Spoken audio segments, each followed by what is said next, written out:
예, 오늘 우리에게 주신 하나님의 말씀은 요한복음 8장 1절에서 11절까지의 말씀, 사랑이라는 제목으로 하나님의 말씀을 증거하겠습니다. 이 시간 다 같이 한번 성경을 보도록 하겠습니다. 요한복음 8장 1절에서 11절 말씀입니다. 예수는 감람산으로 가시니라. 아침에 다시 성전으로 들어오시니 백성이 다 나아오는지라. 앉으사 그들을 가르치시더니 서기관들과 바리새인들이 음행 중에 잡힌 여자를 끌고 와서 가운데 세우고 예수께 말하되 선생이여 이 여자가 간음하다가 현장에서 잡혔나이다. 모세는 율법에 이러한 여자를 돌로 치라 명하였거니와 선생은 어떻게 말하겠나이까. 그들이 이렇게 말함은 고발할 조건을 얻고자 하여 예수를 시험함이로라. 예수께서 몸을 굽히사 손가락으로 땅에 쓰시니 그들이 묻기를 마지 아니하는지라. 이에 일어나 이르시되 너희 중에 죄 없는 자가 먼저 돌로 치라 하시고 다시 몸을 굽혀 손가락으로 땅에 쓰시니 그들이 이 말씀을 듣고 양심의 가책을 느껴 어른으로 시작하여 젊은이까지 하나씩 나아가고 오직 예수와 그 가운데 섰는 여자만 남았더라. 예수께서 일어나사 여자 외에 아무도 없는 것을 보시고 이르시되 여자여 너를 고발하던 그들이 어디 있느냐? 너를 정죄한 자가 없느냐? 대답하되 주여 없나이다. 예수께서 이르시되 나도 너를 정죄하지 아니하니 가서 다시는 죄를 범하지 말라 하시니라. 아멘. 이것은 하나님 말씀입니다. 제가 기도드리겠습니다. 거룩하신 하나님 은혜를 감사합니다. 5월달 가정의 달을 맞이해서 진정 우리의 가정과 교회에 무엇이 필요한가, 무슨 정신으로 우리가 살아야 할 것인가를 고민합니다. 하나님, 특별히 오늘 본문의 말씀을 통하여서 우리가 진정 사랑이란 무엇인가, 예수님의 사랑이란 오늘 우리에게 무엇으로 어떻게 적용하시는가를 오늘 말씀을 통해서 깨닫는 시간 되어지게 하여 주시옵소서. 감사드립니다. 예수님의 이름으로 기도합니다. 아멘. 오늘 본문의 말씀은 우리가 너무나 잘 아는 말씀이고, 그리고 제가 몇 번 말씀으로도 또 설교 말씀으로도 드린 적이 있습니다. 이 본문의 말씀은 정말 예수님께서 세상을 이처럼 사랑하셨다라고 하는 것을 몸소 실천하신 본문의 말씀입니다. 저는 이 본문의 말씀이 참 개인적으로 굉장히 귀한 말씀이고, 그리고 마음속에서 늘 그림으로 그려지는 그런 사랑에 관한 내용이기도 합니다. 이 말씀을 몇 번 읽어보면 정말 예수님은 어떤 분인지, 하나님은 우리에게 어떤 분인지에 관해서 너무나 현실적으로 잘 보여주고 있는 말씀이라고 생각합니다. 저는 신약 성경의 여러 가지 내용들, 또 예수님께서 하셨던 많은 이적과 기적이 있지만 오늘 본문의 말씀과 같은 감동은 사실은 이 본문만큼 더 큰 감동을 주는 내용이 흔하지 않다고 생각합니다. 그리고 개인적으로 이 본문의 말씀은 항상 우리의 마음속에 진정 하나님이 우리를 예수 그리스도를 통해서 본인이 우리를 얼마나 사랑하는지를 정말 잘 그려주고 있는 내용이다라고 생각합니다. 다윗은 용서받은 은혜를 이렇게 노래합니다. 시편 32편의 말씀인데요. 허물의 사함을 받고 자신의 죄가 가려진 자는 복이 있도다 라고 말합니다. 허물의 사함을 받고 자신의 죄가 가려진 자가 복이 있다, 이렇게 고백을 합니다. 오늘 본문은 허물의 사함과 죄의 용서를 받고 변화된 한 사람의 이야기입니다. 이 이야기는 여러 가지 찬양으로도 그리고 여러 가지 그림으로도 우리에게 보여지기 때문에 사실 우리가 그림 그리기가 그렇게 어렵지가 않습니다. 여러분, 이 본문의 내용을 여러 가지 각도에서 또 여러 가지 이 신학적인 내용으로 설교를 많이 하셨는데, 저는 오늘 이 본문을 예수님께서 우리를 사랑하시는데 또 교회가 예수님의 사랑을 어떻게 실천하는지에 관해서 우리에게 중요한 질문을 주고 있다라고 생각합니다. 여러분, 교회는 힘이 없는 자의 편에서 그들의 대언자가 되어주고 위로자가 되어줘야 합니다. 왜냐하면 오늘 본문에 있는 여인을 대언하셨던 예수님의 사랑, 그 모습을 오늘 우리가 보고 있기 때문입니다. 그래서 그렇게 돼야 하기 때문에, 그렇게 해야 하기 때문에 예수님이 이 여인을 어떻게 사랑하시고 오늘날 우리 교회를 주님께서 얼마나 사랑하시는지 본문의 내용에서 몇 가지 좀 힌트를 우리가 찾고자 합니다. 첫 번째로 예수님의 말씀 중에 7절에 죄 없는 자가 먼저 돌로 치라 하신 이 말씀이 참 마음에 와 닿습니다. 여러분, 인간의 지혜는 주님을 능가할 수가 없지 않습니까? 죄 없는 자가 먼저 돌로 치라, 이 말씀은 여러분 두 가지 정도로 주님께서 우리에게 깨달음을 주고 있습니다. 율법을 어기지도 않으면서 그리고 그동안의 가르침에 대한 사랑의 정신도 해치지 않는 그러한 양면을 다 담고 있다는 얘기죠. 자신을 향한 칼끝을 고발자들에게 돌리는 순간이라고 할 수 있습니다. 즉 공을 고발자들에게 넘긴 겁니다. 이제 너희들이 한번 공을 차보라는 겁니다. 너희들이 결정하라는 얘기입니다. 나한테 이 결정권을 넘겼는데 아니 이거 내가 할 게 아니라 너희들이 할 것이다 라고 하시는 겁니다. 이것은 주님은 하나님이심을 증명하는 지혜와 그리고 모든 지식의 총합이라고 저는 말씀을 드릴 수가 있습니다. 이 말씀을 들은 고발자들, 무리들은 고민하게 됩니다. 고민하라고 주님이 그렇게 되물은 겁니다. 돌을 던지면 나는 죄가 없다는 뜻이고 그렇다고 용서할 수도 없고 결국 자신들이 파놓은 함정에 그들 스스로가 빠지는 결과가 오늘 죄 없는 자가 먼저 돌로 치라는 주님의 말씀인 것입니다. 여러분 시편 14편 3절에 이렇게 말씀하십니다. 다 치우쳐 함께 더러운 자가 되고 선을 행하는 자가 없으니 하나도 없다. 선한 자가 하나도 없다고 성경에서 말씀을 하고 있습니다. 요한 1서에도 이런 말씀이 있습니다. 만일 우리가 범죄하지 아니하였다 하면 하나님을 거짓말하는 이로 만드는 것이니 또한 그의 말씀이 우리 속에 있지 아니하니라. 여러분 우리는 죄가 없다 이렇게 말할 수 있는 사람이 이 세상에 하나도 없는 겁니다. 그러니 죄가 없는 자가 돌을 들어서 칠 수 있는 그 여건이 된다고 하더라도 세상에 죄가 없는 자가 없기 때문에 차마 돌을 들어서 그 여인을 향해서 던질 자가 누가 있겠습니까? 그러므로 예수님께서 이 여인을 보호하기 위한 방법이 무엇인가? 이 여인을 사랑하는 방법이 무엇인가? 그것은 이 여인을 무조건 감싸주고 무조건 이 여인 편에서 이야기하는 것이 아니라 그렇게 정죄하려고 하는 자들이 가지고 있는 그 허물과 죄를 드러내시는 겁니다. 오늘 우리들이 얼마나 많은 사람들에게 보이지 않는 사실 돌을 던지고 있습니까? 그래서 주님은 형제의 눈에 있는 티를 보기보다는 내 눈에 있는 들보를 보라 하셨던 이유가 바로 이 말씀과 너무나 일맥상통한 것입니다. 그러므로 9절에 오직 예수와 그 가운데 섰던 여자만 남게 됩니다. 이제 다 슬금슬금 떠나버립니다. 슬금슬금 눈치 보면서 들었던 돌을 내려놓고 물러갑니다. 이제 남은 그 자리에 누가 남아있는가? 끌려왔던, 우악스럽게 끌려왔던 그 여인과 주님만 남습니다. 예수님은 우리들을 이렇게 사랑하시고 보호하십니다. 여러분, 그래서 주님을 의지하시고 주님이 우리에게 보호막이 되시고 주님이 우리를 사랑하시되 이처럼 이렇게 사랑하시는 겁니다. 사랑하는 여러분, 오늘 예수님이 우리를 이렇게 사랑하시고 우리 교회를 이렇게 사랑하십니다. 그러므로 오늘 저와 여러분들이 주님이 나를 사랑하시는 것 같이 나와 함께하는 이웃이, 형제가, 자매가 있다면 오늘 우리가 용서하지 못할 이유가, 또 그를 정죄할 이유가 우리에게는 없습니다.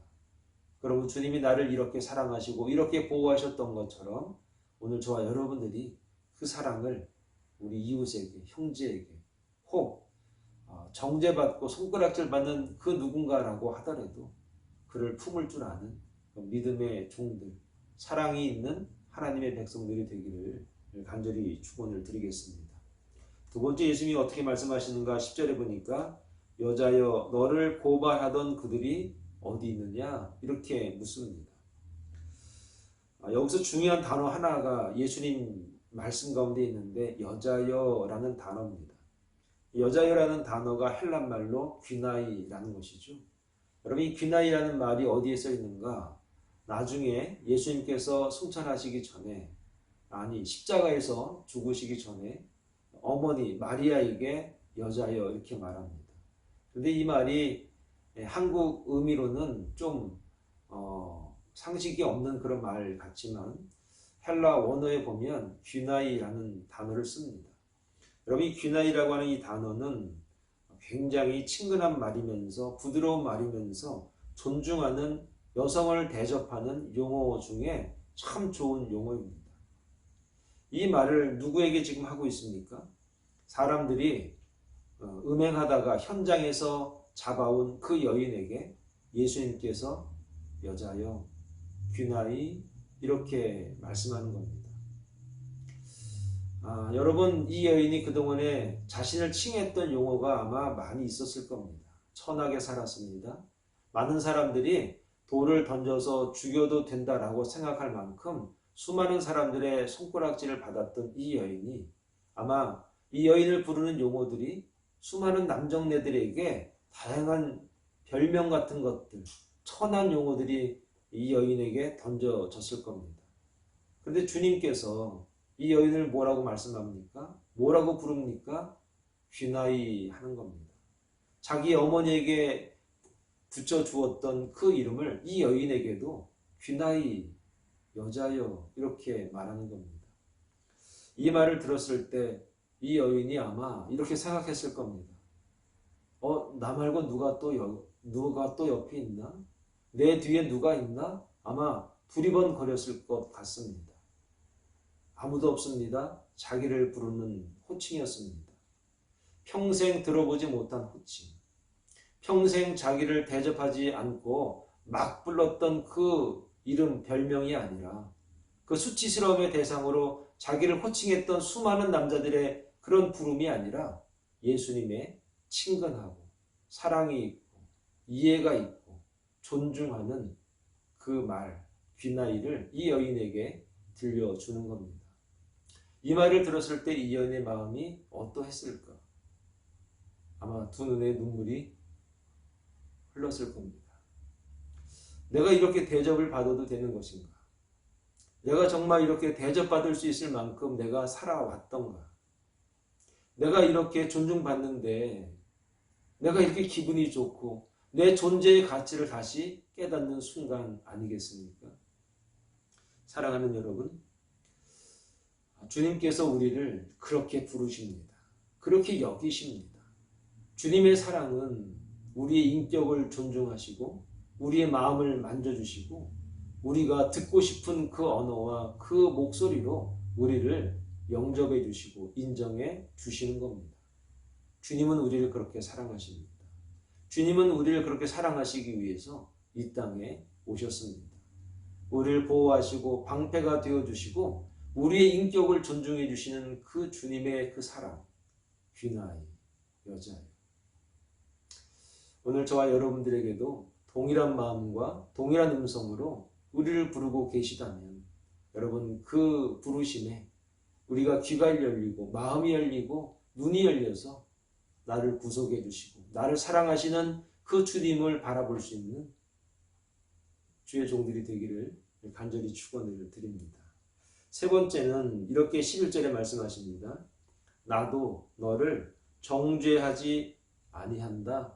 이렇게 말씀하십니다.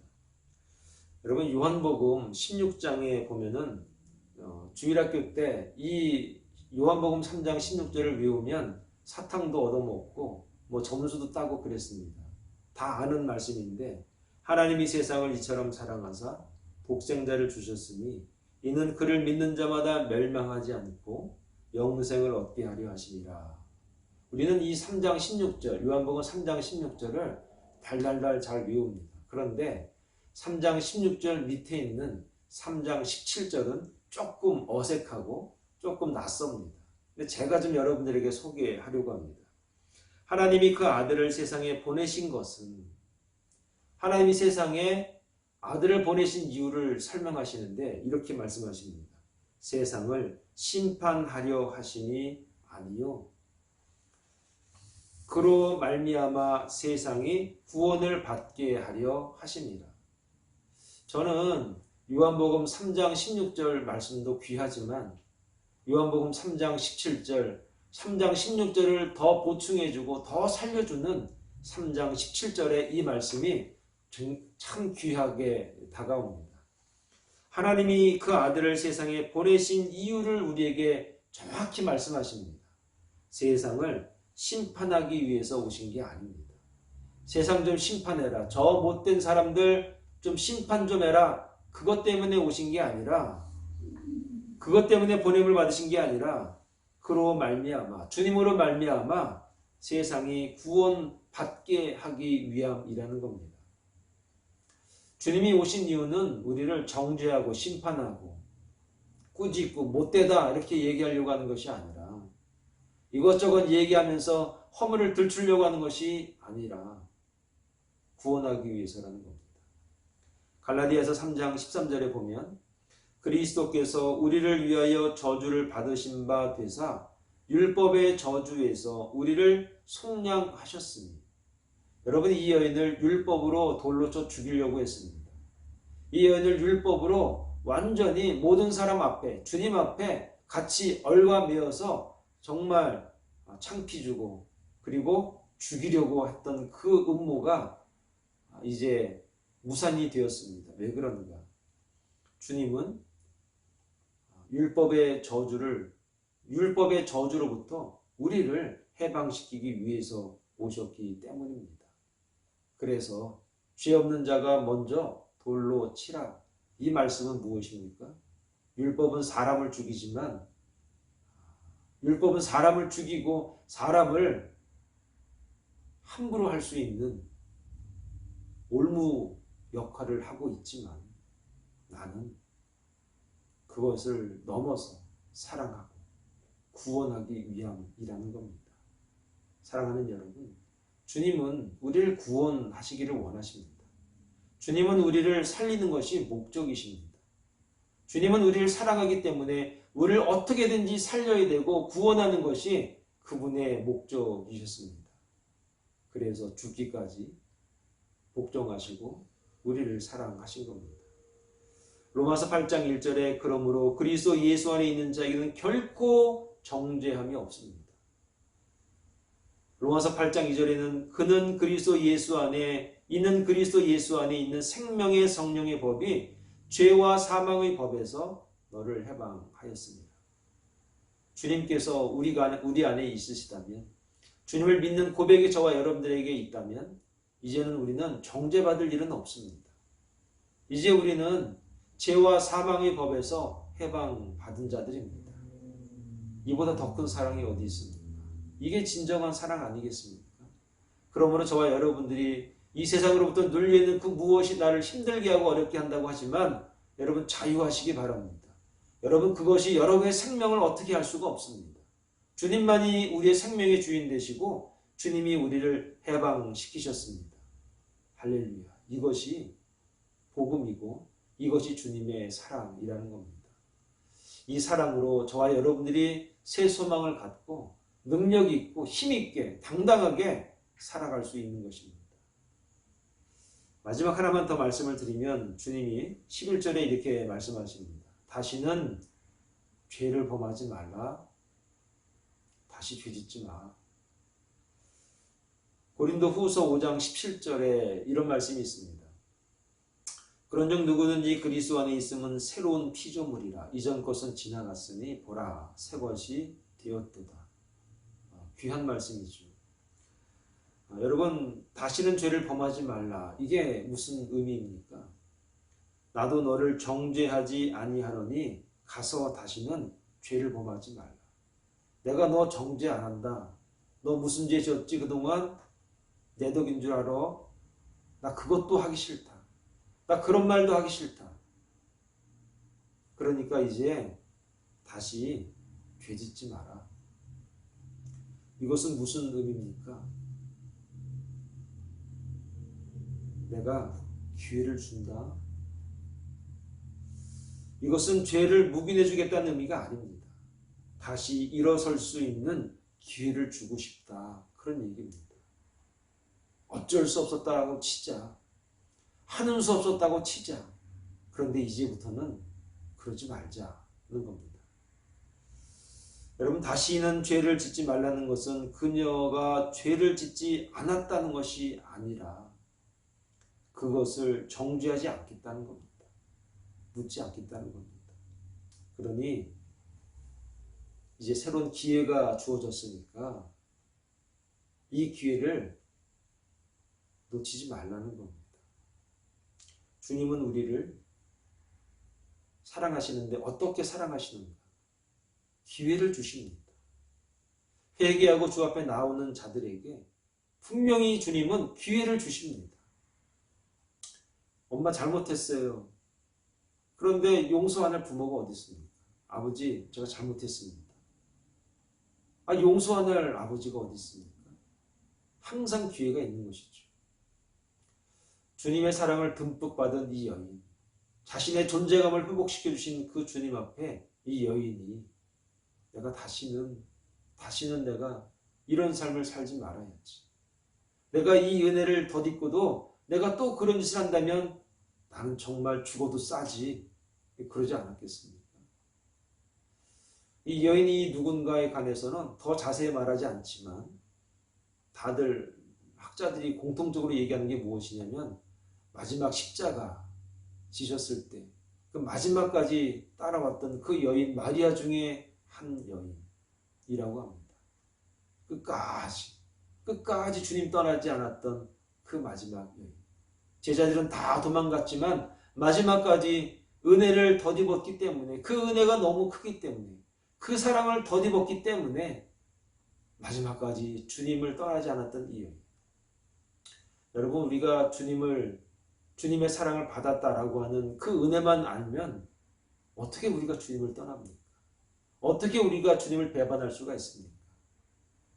배반하고 떠나고 죄 짓는다는 것은 무엇이냐? 그 사랑이 뭔지 모른다는 것이죠.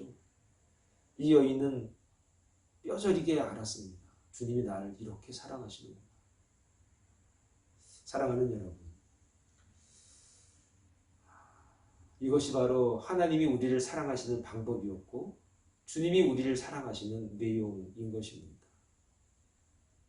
이 사랑이 오늘 우리를 향하고 있다면 오늘 우리는 어떠한 삶으로 보답을 할 수가 있겠습니까?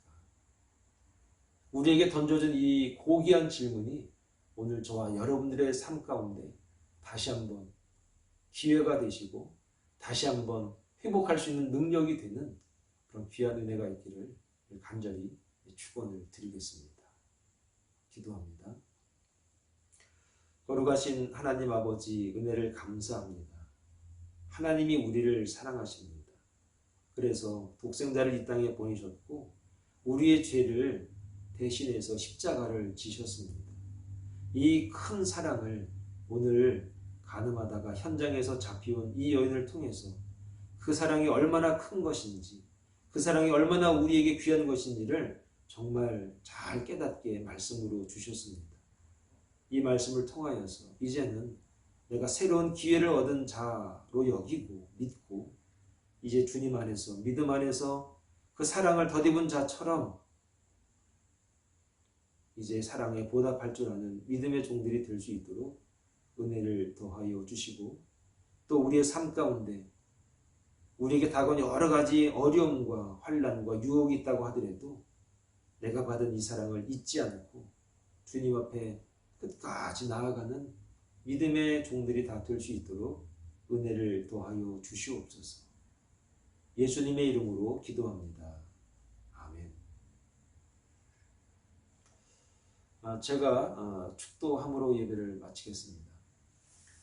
지금은 우리 주 예수 그리스도의 은혜와 하나님 아버지의 극진하신 사랑하심과 성령님의 감화 감동 충만하신 은혜가 이제 나를 사랑하시는 그 주님의 놀라운 사랑을 이제 알고 나도 그 사랑을 실천하며 그 사랑을 하면서 살기로 작정한 주의 종들 머리 위에 이 사랑의 동산교회 위에 이제로부터 영원토록 함께 하시기를 간절히 축원하옵나이다.